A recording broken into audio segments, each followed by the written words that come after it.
네, 매년 7월 첫 번째 주일은 한 해의 전반기가 끝나고 후반기가 시작되는 주간으로 한국교회에서는 맥주 감사 주일로 지내고 있습니다. 이는 다른 나라들의 교회와는 다른 한국교회만의 특징으로 한국교회 모든 교단이 공통적으로 7월 첫째 주일을 맥주 감사 주일로 지키고 있습니다. 그 기원을 살펴보면 이모작을 하는 한국에서는 한 해의 전반기를 보리 농사를 하고요. 그리고 후반기를 쌀 농사를 하고 있는데 쌀 수확을 하고 있는데 맥추절은 말 그대로 보리를 추수하는 보리를 수확하는 기간을 말하는 것입니다. 그래서 1년의 절반이 끝나고 새로운 절반이 시작되는 7월 첫째 주를 맥추 감사 주일로 보내며 이 맥주 감사절을 통해서 하나님께서 지난 반년 동안 베풀어 주신 은혜에 감사하고 앞으로 남은 반년 동안도 잘 지켜주시기를 기원하는 마음으로 예물을 드리고 감사 예배를 드리고 있습니다. 여기서 우리는 한국교회가 7월 첫째 주일을 맥주 감사주일로 지내는 이유가 농경문화와 깊은 관련이 있음을 알 수가 있죠. 말 그대로 보리 추수에 대한 감사이기 때문입니다. 그런데 곰곰이 생각하면 이 보리 추수에 대해서 보리를 수확하는 것에 대해서 감사하는 것이 오늘날 우리들에게 있어서는 조금 낯설게 여겨지기도 합니다. 1900년대 후반에 들어서면서 더 이상 한국은 농경사회 중심이 되는 것이 아니라 정보사회 그리고 산업화 사회로 바뀌기 시작했고 오늘날 21세기를 살아가는 많은 그리스도인들이 농업과는 다른 혹은 농사와 관련이 없는 업종에서 근무하기도 합니다. 그렇기 때문에 우리는 맥주 감사절을 그저 매년 돌아오는 반복되는 절기로 생각하고 거기에 담겨진 의미도 점점 잊어버리고 있는 것이 현실입니다. 진보적인 개혁주의 신학을 고수하는 교단이나 교회에서는 그 교회의 신학자들이나 목사님들은 이 맥주 감사 주일에 대해서 뭐라고 이야기를 하고 있냐면 구약시대 율법 신앙의 표징이 되며 예수 그리스도의 복음 신앙의 확립을 방해하는 인간 중심적 열성이라고 표현하기까지도 합니다. 제가 참고한 어떤 논설에서는 여러 가지 전문 신학적인 용어를 사용해서 좀 이해하기 어려운 그런 단어들, 문장들로 표현되어 있었는데 이것을 쉽게 이야기하면 하나님의 말씀인 성경의 올바른 가르침, 그러니까 본질적인 가르침을 무시하고 사람의 상황과 환경에 따라 성경적 교리를 적용한다는 말입니다. 더 쉽게 풀어서 이야기하면 구약시대의 이스라엘 민족들의 큰 절기인 이 맥추절을 상황이나 환경이 전혀 다른 오늘날 한국 교회에서 왜 지켜야 하는가에 대한 질문을 던지고 있는 것입니다. 그렇다면 우리가 이러한 질문에 대해 답을 내리면서 동시에 맥추감사주의를 잘 지키기 위해서는 어떻게 해야 할까요? 이 답을 찾기 위해서 오늘 말씀을 통해 성경 속에 나타나고 있는 맥추감사주일의 원형이 되는 사건을 살펴보고자 하며 또 이것들을 살펴보면서 어떻게 해서 오늘날 우리들에게까지 이 절기가 전해져 내려왔는지를 돌아보면서 그 본질적인 의미를 적용해 보고자 합니다. 이것을 위해서는 다음의 세 가지를 알아야 합니다. 첫 번째, 하나님이 어떤 분이신지를 알아야 합니다. 그리고 두 번째, 하나님의 백성들은 어떤 사람들이어야 하는지를 알아야 합니다. 그리고 마지막 셋째, 하나님과 그의 백성들의 관계는 어떠해야 하는지를 알아야 합니다. 그러니까 하나님과 하나님의 백성, 그리고 하나님과 하나님의 백성의 관계, 이것들이 무엇인지 어떤 것을 의미하는지를 바르게 알아야 합니다. 오늘 본문 말씀을 보시면 하나님께서 이스라엘 백성들에게 세 가지 절기를 지키도록 말씀하시는 장면들이 나타나고 있죠. 14절 말씀을 보면 너는 매년 3번 내게 절기를 지킬지니라 라고 기록되어 있는데 하나님께서 모세를 통해서 이스라엘 백성들에게 말씀하고 계신다는 사실을 생각해 볼 때 너는 누구일까요? 14절에 너는 매년 3번 내게 절기를 지킬지니라 나오는 너는 이스라엘 백성들을 의미합니다. 그리고 나는 누굽니까? 내게 절기를 지킬지니라 나는 여호와 하나님을 의미합니다. 그러니까 하나님께서는 택하신 민족들인 이스라엘 백성들에게 매년 3번씩은 고정적으로 하나님을 기억하라고 말씀하고 계신 겁니다. 15절의 말씀을 통해 하나님께서는 먼저 무교병의 절기를 지키라 명령하십니다. 무교병의 절기는 우리가 익숙하게 아는 무교절을 의미하는데 6월절과 연관 있는 절기이며 이것은 애굽으로부터의 구원을 기억하는 절기입니다. 사실 무교절은 일주일간 지속되는 절기이고 6월절은 무교절이 시작되는 전야제의 역할을 하기도 합니다. 그러니까 6월절이 먼저 있고요. 6월절 다음 날부터 일주일간 무교절이 시작되는 겁니다. 무교절이 진행되는 겁니다. 그런데 신약 시대 예수님 시대로 들어서면은 사실 무교절과 6월절이 정확하게 구분되지 않고 자연스럽게 연결되어 생각되기도 했습니다. 누가복음 22장 1절 2절에 이렇게 기록되어 있습니다. 6월절이라 하는 무교절이 다가오매 대제사장들과 서기관들이 예수를 무슨 방도로 죽일까 궁리하니 이렇게 말씀이 이어지고 있습니다.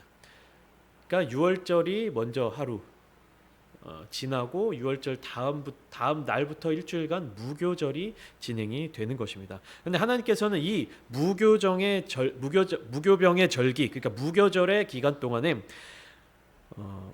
일주일 동안 무교병을 먹으라고 말씀하십니다. 그러니까 아비벌의 정한 때에 일주일 동안 무교병을 먹으라 이렇게 말씀을 하시는데 아빕월은 유대 민족들의 어떤 달력 개념입니다. 그래서 오늘날 우리들의 달력으로 치면 3월경으로 적용됩니다. 그래서 3월 14일에서 21일경 무교절을 지내는데 이 시기는 이스라엘 가나안 땅의 지역에서 보리를 추수하는 시기였습니다. 이 기간 동안 하나님께서는 무교병을 먹으라고 하셨는데 무교병은 누룩을 넣지 않은 빵입니다. 그래서 이때 이스라엘 백성들은 순수한 곡식을 가지고 정결한 음식물을 만들어 먹고 하나님의 구원 역사를 기억했습니다. 그러니까 누룩을 섞지 마라.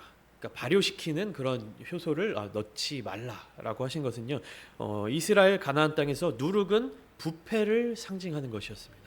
그러니까 빵을 만들 때 밀가루와 여러 가지 섞어서 크게 빵을 부풀려서 그렇게 먹는 식습관이 있었는데 이 무교병의 절기, 무교절 기간 동안은 이 누룩을 넣지 않고 즉 빵을 발효시키지 않고 납작한 과자처럼 딱딱하게 해서 그렇게 빵을 먹으면서 하나님의 구원 역사를 기억하라는 말씀이었던 것이죠. 그리고 16절의 말씀을 통해서는 2가지 절기를 지키라고 간단하게 명령을 하십니다. 첫 번째로 맥추절을 지키라고 하십니다. 이는 내가 수고하여 밭에 뿌린 것의 첫 열매를 거둠이라 이렇게 말씀하시고 이어서 수장절을 지키라. 이는 내가 수고하여 이룬 것을 연말에 밭에서부터 거두어 저장함이라 이렇게 말씀하고 계십니다. 여기에서 언급된 3 절기는 모두 하나님의 은혜에 감사하는 목적을 가지고 있습니다. 그러니까 다시 정리해 보면 첫 번째 무교절은 언제입니까? 아비벌의 정한 때, 그러니까 3월 중순경. 이 시기는 가나안 지역의 보리 수확을 알리는 절기였습니다. 무교절. 그리고 2번째 절기 맥추절. 이것은 무엇이냐면 수확의 첫 열매 중에 제일 좋은 것으로 하나님께 드리는 날이었어요.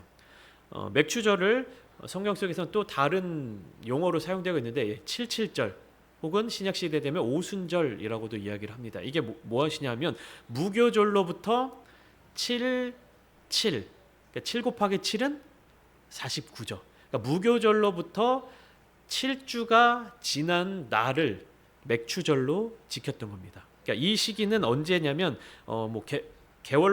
월로 달력 개념으로 따지면 5월 초중순이 되겠죠. 이 시기는 가나안 지역의 밀 수확의 완성을 알리는 절기였습니다.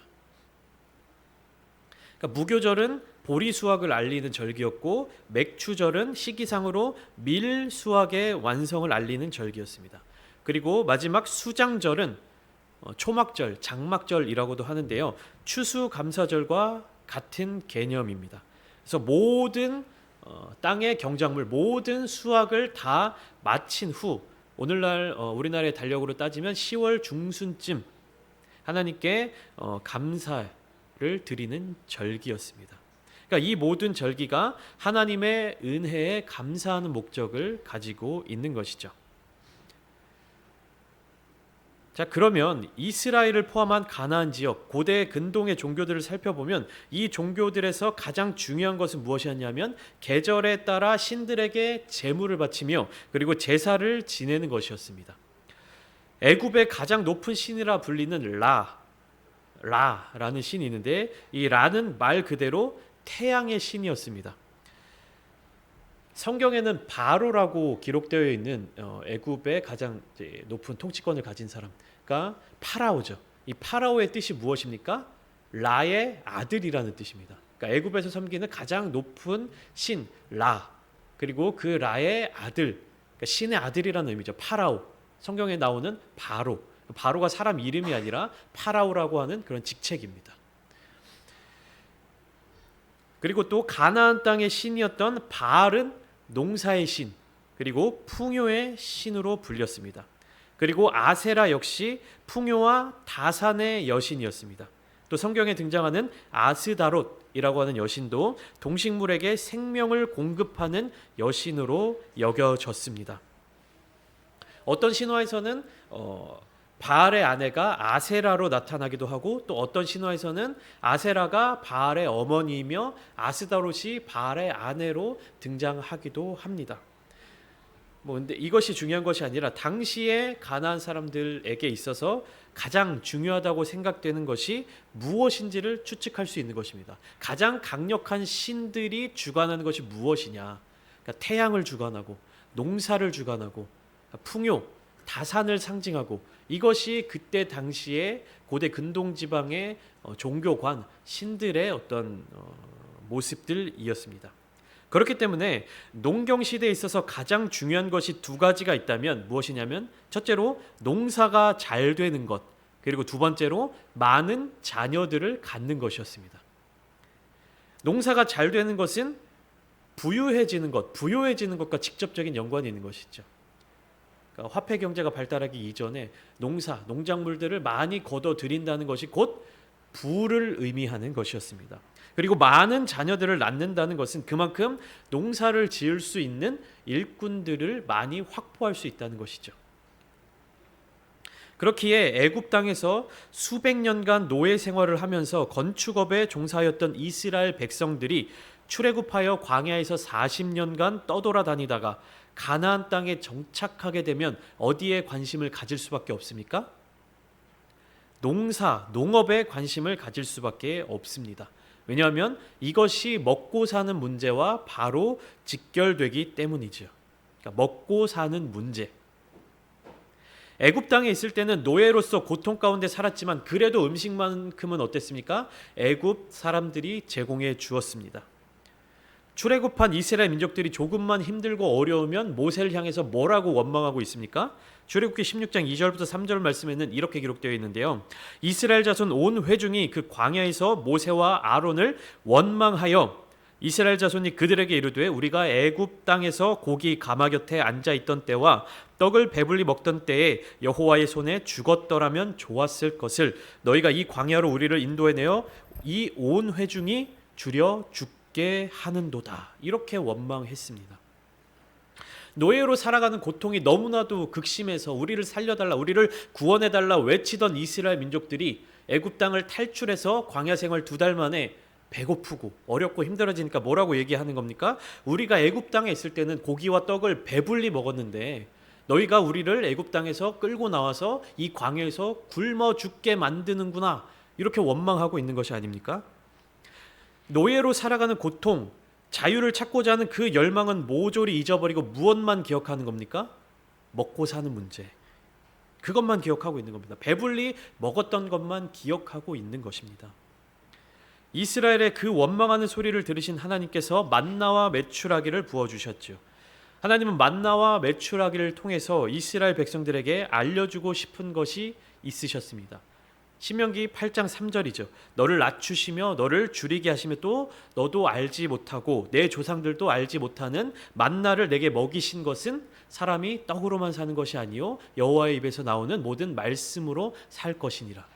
하나님은 이것을 알려주고 싶으셨던 것입니다. 사람이 떡으로만 사는 것이 아니요 하나님 여호와의 입에서 나오는 모든 말씀으로 사는 것이다.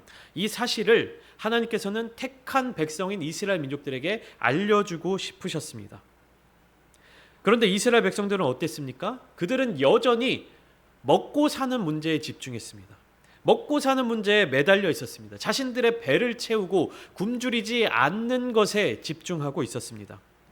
그렇기 때문에 농사를 지어본 적이 없었던 이스라엘 백성들의 눈에 젖과 꿀이 흐르는 가나안 땅의 비옥한 농경지와 거기에서 수확하는 많은 곡식들은 엄청나게 위대한 업적과도 같았습니다.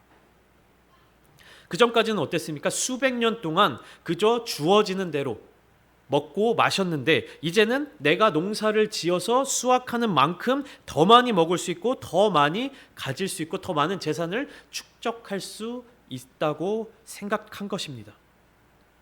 그러니까 내가 하는 만큼 더 많은 것을 내가 얻을 수 있을 것이다 이렇게 보였던 것이죠. 그렇기 때문에 가나안 원주민들의 농작 기술이나 장비들, 그들의 음란한 문화와 타락한 우상 숭배까지 이스라엘 사람들에게 자연스럽게 녹아들게 되었던 것이죠.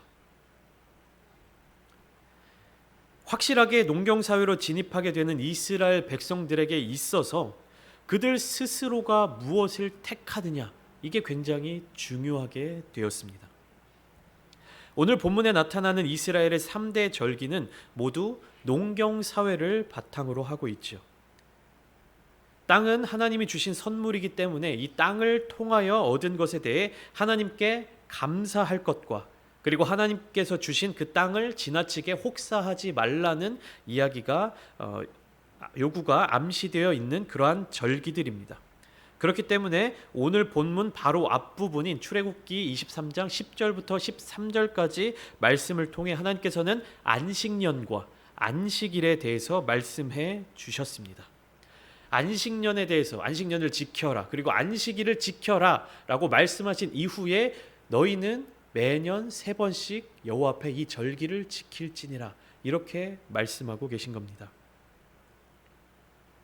그러니까 이 3가지의 절기는 단순히 보리 추수의 시기, 밀 추수의 시기, 농사철이나 농법에 국한된 것이 아니라 농경사회를 바탕으로 하나의 국가로 출범하게 될 이스라엘 민족이 하나님의 주권과 그리고 축복을 인정하고 그것을 잊지 않도록 기억하도록 만드는 계기를 제공하는 절기들이 된 것입니다.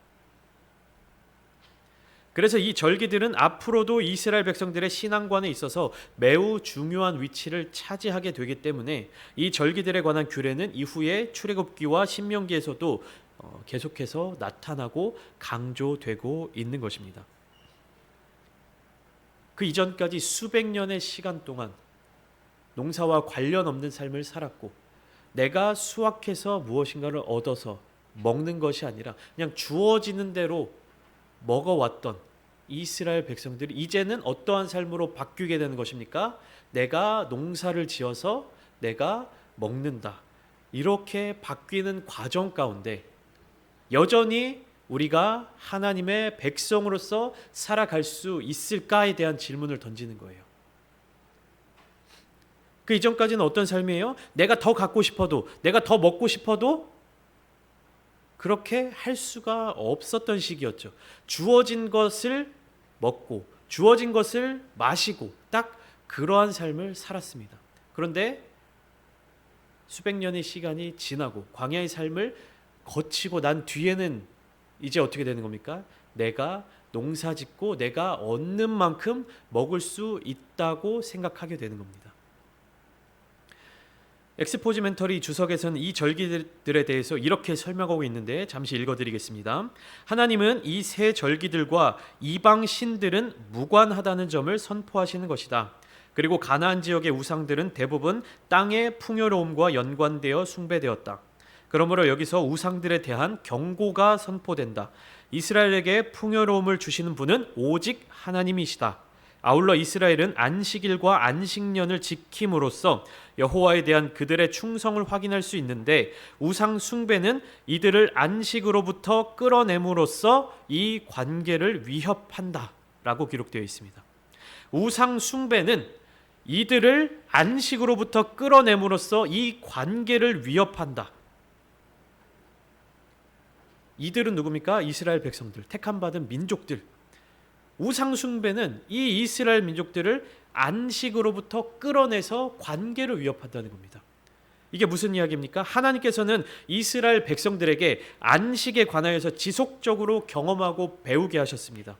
엿새 동안 천지 만물을 창조하신 하나님께서 일곱째 되는 날 안식하셨습니다. 그리고 그날을 거룩하게 구별하셨죠. 창조 시의 안식에 있어서 사람은 먹을 것에 대한 걱정을 할 필요가 없었습니다. 그런 이스라엘 백성들이 애굽에서 노예 생활을 하게 되었을 때 그들은 안식일을 지킬 수 있었을까요? 그들에게는 안식이 없었을 것입니다. 노예로서 노동을 계속해서 할 수밖에 없었습니다. 430년간의 애굽 생활을 마치고 광야에서의 삶은 어땠습니까? 그들은 먹을 양식을 위하여 노동할 필요가 없었습니다. 하나님께서 채워주시는 만큼 만나와 메추라기를 충분하게 먹을 수 있었습니다. 하나님께서는 40년 동안 이 안식에 대해서 이스라엘 백성들이 누릴 수 있도록 하셨고, 안식의 진짜 의미에 대해서 잊지 않기를 바라셨습니다. 배불리 먹는 것, 마시는 것, 그 행위는 동일할지 모르겠지만 그들의 삶의 여건을 보았을 때 그들의 삶에 안식이 있느냐, 안식을 통하여 하나님과 관계를 맺어가고 있느냐, 이 여부가 굉장히 중요했다라는 사실입니다. 무엇을 요구하느냐보다 중요한 것이 왜 요구하느냐입니다. 하나님께서 이스라엘 백성들에게 무엇을 요구하십니까? 그리고 그것을 왜 요구하십니까? 제가 어린 시절까지만 해도 교회에는 주일 저녁 예배가 있었습니다. 주일 저녁 예배가 있었던 이유에 대해서 전해져 내려온 근거는 다음과 같은데요. 한국 교회가 한창 부흥하던 시기 6, 70년대, 7, 80년대 때까지만 해도 농사 짓는 가정들이 참 많이 있었습니다.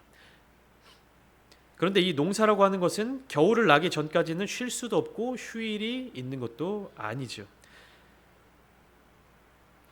농업을 하면 이렇게 하루 종일 일하는 것이 아니라 하더라도 그 때마다 시마다 챙겨야 되는 것들이 있잖아요. 가축을 키울 때도 뭐 하루 종일 그 가축에 대해서 노동하는 것이 아니라 그 뭐 소나 양들에게도 이제 때 맞춰서 여물을 먹여야 되고 뭐 해야 되는 그런 기본적인 것들이 있지 않습니까? 그래서 주일에도 그런 기본적인 일들을 해야 하기 때문에 오전에 예배를 드리고 돌아가서 그런 농사일, 가축을 돌보는 일을 하다가 저녁에 다시 모여서 예배를 드리던 문화가 계속해서 이어져 왔던 것이라고 합니다. 그러니까 주일을 온전히 하나님께 드리기 위해서, 그러면서 내가 정말로 매일매일 빠져서는 안 되는 그 과업을 성실하게 수행하기 위해서 오전에 하나님께 나아가서 예배를 드리고 돌아가서 해야 될 일들을 챙기고 다시 저녁을 하나님께 드리면서 온 하루를 주님께 정말로 주일로서 드리던 그러한 문화가 이어져 왔던 것이라고 합니다. 그러다가 이제 농경 문화가 많이 사라지고 이제 가족 문화가 바뀌게 되면서 주일 저녁 예배가 오후 예배로 바뀌게 되었다고 합니다. 그만큼 농사라고 하는 것은 휴일을 갖기가 쉽지 않습니다. 그런데 그런 환경 속에서 일주일에 한 번 안식을 취해야 하고 또 6년 경작을 한 땅에는 1년간 쉬면서 안식년을 주어야 한다면 농작물들을 제대로 수확할 수 있겠습니까? 그러나 하나님께서는 안식을 명하셨어요. 그리고 이어서 절기를 지키도록 명령을 하셨습니다. 사람의 생각으로, 사람의 기준으로 그런 어떤 농사의 기술이나 여러 가지 방법들을 생각했을 때 이것은 비효율적이다, 많은 것들을 포기해야 한다라고 생각하는 것들, 생각되어지는 것들을 하나님께서는 명령하시고 그것을 요구하셨는데, 그렇다면 하나님께서는 왜 이러한 명령을 하셨을까요? 오늘 본문 14절에서 너는 매년 3번 4개의 절기를 지킬지니라 명령하신 하나님께서 17절에 또한 이런 명령을 하십니다. 내 모든 남자는 매년 3번씩 주 여호와께 보일지니라. 이스라엘 모든 남자들은 매년 3번씩 하나님 앞에 예물을 들고 나가야 했습니다. 이 3번의 절기가 각각 언제였습니까? 무교절, 3월 중순경으로 보리를 추수하던 때였죠. 그리고 맥추절, 무교절로부터 7주가 지난 때, 대략 5월 초중순경으로 밀을 수확하던 시기라고 말씀드렸습니다. 그리고 수장절은 대략 10월 중순경으로 모든 곡물의 수확을 마무리하던 시기였습니다. 그러니까 시기적으로 본다면 3월, 5월, 10월 이렇게 구분할 수 있겠지만 이 절기들이 뜻하는 것이 결국 무엇입니까? 다 뭐랑 연관되어 있습니까? 농사, 농작물을 수확하는 시기, 절기들과 연관이 되어 있는 겁니다. 이때 하나님께서는 이스라엘 남자들에게 예물을 가지고 여호와 앞에 나오라고 명령하고 계신 거예요. 이스라엘 백성들이 가나안 땅에 들어가서 가나안에 살고 있던 이방 민족들과 함께 섞이게 된다면 그들의 문화 그리고 그들의 관습, 그들의 종교가 이스라엘 민족들 사이에 들어오게 될 것입니다. 그리고 농경사회 속에서 수많은 영향을 받게 될 것입니다. 그렇기 때문에 이스라엘 백성들은 이 절기들을 특별하게 지키며 여호와 하나님께 감사하고 하나님을 기억함으로 말미암아 이방 민족들의 혼합주의적인 영향으로부터 자신들을 지켜나가야 했습니다. 그러니까 이방 민족들의 그 문화가 이스라엘 민족들의 문화로 침입해 들어오는 것을 경계하고 예방하고 방지하고 밀어내는 그런 힘이 필요했던 것입니다. 그러니까 단순히 이 3번의 시기에 하나님께 나아가는 것이 중요한 게 아니라 그들에게 있어서 가장 중요하다고 생각되어진 것, 먹고 사는 문제가 누구에게 달려 있는가를 항상 상고하라는 것입니다. 그러니까 평소에 아무런 생각 없이 아무런 그런 개념 없이 그냥 3월이 되면 5월이 되면 10월이 되면 이런 절기의 시기가 되면 하나님 앞에 나아가는 것이다. 이 개념이 아니라 그 절기가 어느 때인지 그때가 무엇을 의미하는지 결국에는 농사, 농업, 부요함, 재물 이것들이 누구의 손에 달려 있는지를 날마다 기억하라는 의미입니다. 그래서 하나님은 이런 일들에 대하여 이스라엘 백성들에게 율법으로 정하여 주셨습니다. 이 율법은 억압과 통제가 아니라 하나님의 축복의 약속이었고 그리고 사랑과 관심, 그의 백성에 대한 책임을 나타내 주시는 것이었습니다. 그러니까 율법은 우리가 부정적인 그런 메시지로 많이 이해하고 있는데 온 세상을 이끌어가기 위한 하나님의 여러 가지 방법 중에 하나일 뿐입니다. 그러니까 그것은 이스라엘이 하나님과 더불어 갖고 있는 관계의 핵심에 속하는 거예요.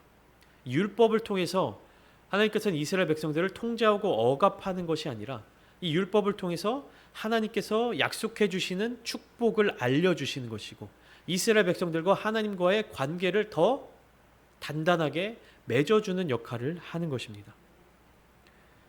그러니까 1년에 3번 하나님 앞에 절기를 지킨다는 의미는 정확하게 그 시기마다 어떤 행사를 치르고 어떤 일을 행하라는 뜻이 아니라 날마다의 삶의 자리 가운데서 하나님의 역사하심을 기억하고 하나님의 거룩한 백성으로서의 삶을 지켜가라는 의미입니다.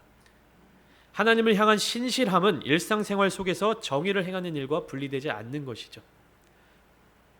가나안 땅에 들어가서 그들의 문화 속에서 어떤 그들의 삶의 방식 속에서 그들에게 물들어가는 것이 아니라 그들을 통해서 농작법을 배우고 농경지 관리법을 배우고 뭐 여러 가지 농사에 대한 정보를 얻고 그렇다 할지라도 우리를 먹이시고 우리를 살리시는 분이 누구시다?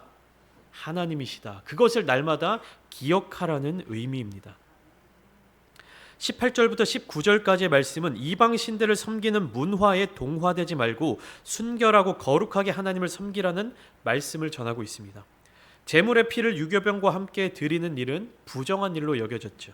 그리고 절기 제물의 기름은 여호와 하나님만을 위한 것으로 변질되지 않게 깨끗하게 신속하게 취급해야 했습니다.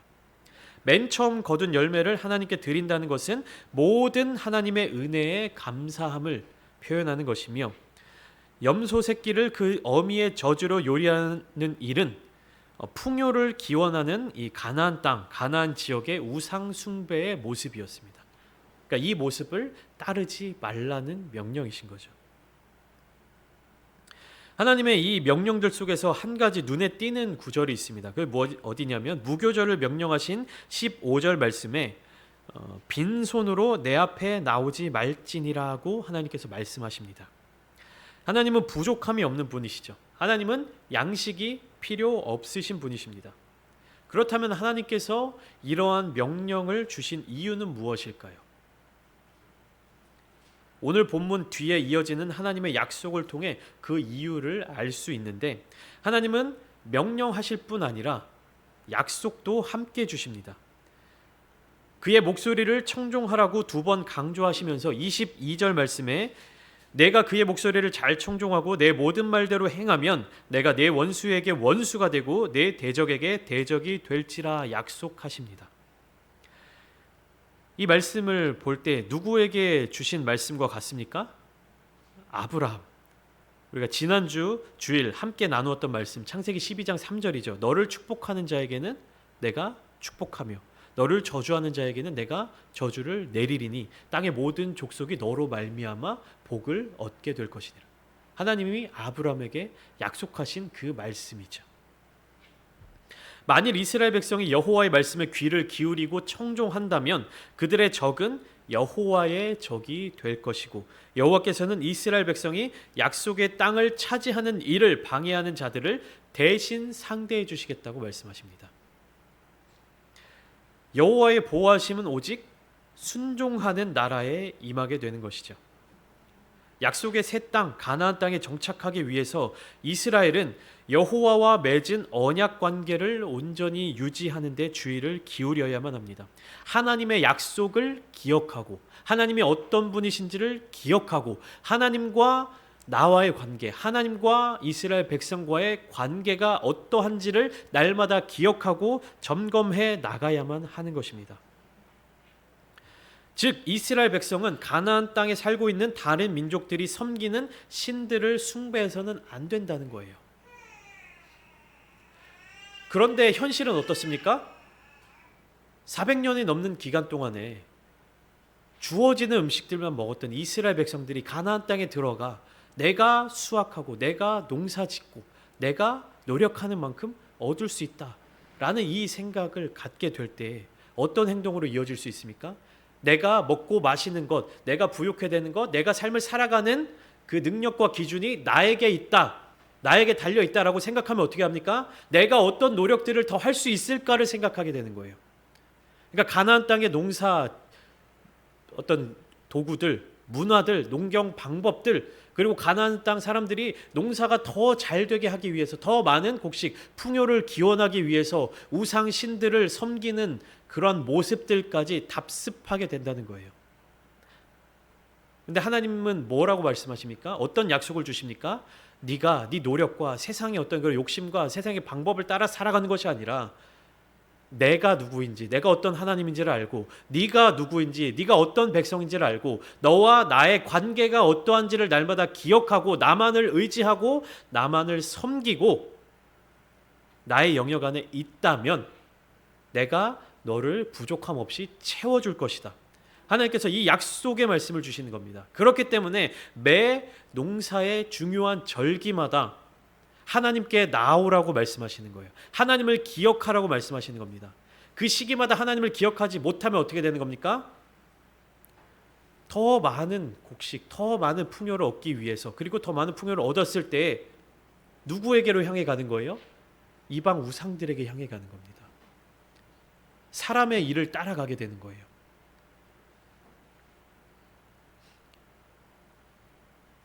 (40년의) 광야 생활은 바로 이 진리의 말씀을 연습하고 훈련하는 과정이었습니다. 신명기 8장 3절의 말씀을 다시 한번 보실까요? 너를 낮추시며 너를 줄이게 하시며 또 너도 알지 못하고 내 조상들도 알지 못하는 만나를 내게 먹이신 것은 사람이 떡으로만 사는 것이 아니요 여호와의 입에서 나오는 모든 말씀으로 살 것이니라. 여호와의 입에서 나오는 모든 말씀으로 살 것이니라. 그 말씀으로 사는 줄을 너로 알게 하려는 것이다. 사랑하는 부천창대교회 성도 여러분, 혹시나 여러분들이 이 절기들을 지킬 때 그저 습관적으로 매년 돌아오는 그 시기에 맞춰서 교회에서 광고하는 대로 그렇게 준비하고 지켜오셨습니까? 지난 반년의 시간 정신없이 살아오다 보니 벌써 어느새 7월이 되었고 7월 첫 주가 맥주 감사 주일이라서 감사헌금을 준비하시고 여느 때와 다름이 없는 그러한 예배로 드리고 계십니까? 그렇다면 오늘 이 말씀을 통해서, 이 본문을 통해서 하나님과 나와의 관계를 다시 한번 돌아보시기 바랍니다. 내가 추구하며 살아왔던 것이 무엇인지, 나의 삶 속에서 내가 의지하고 살아왔던 것이 무엇이었는지, 내가 진정 하나님의 능력을 의지하며 살았는지, 아니면 나의 힘과 노력으로 재물을 얻기 위해서, 나의 삶의 안정을 추구하기 위해서, 내가 목표하는 것을 얻기 위해서 그렇게 살아왔는지를 다시 한번 돌아보시기 바랍니다. 농경 시대를 지난 오늘날 우리가 하나님 앞에 맥주 감사절을 지낸다는 것은 우리의 일상 속에서 우리의 모든 주권을 하나님께 맡겨드린다는 것을 의미합니다. 나의 노력으로 살아가는 것이 아님을 깨닫고 오직 하나님의 은혜로 살아가는 것을 의미합니다. 우리 부천창대교회에 속한 모든 성도님들의 삶의 자리 가운데, 가정에, 직장에, 관계와 공동체에 이 하나님의 은혜가 충만하게 또 풍성하게 부어지기를 소망합니다. 특별한 날에 특별한 절기에만 하나님을 찾고 기념하는 것이 아니라 날마다 매일매일의 삶의 자리에서 하나님을 기억하고 또 날마다 하나님과 동행하며 하나님께서 주시는 은혜로 살아가며 또 이 은혜와 복을 나만 누리는 것이 아니라 많은 이들에게 증거하는 저와 여러분들이 다 되시기를 예수님의 이름으로 축원합니다.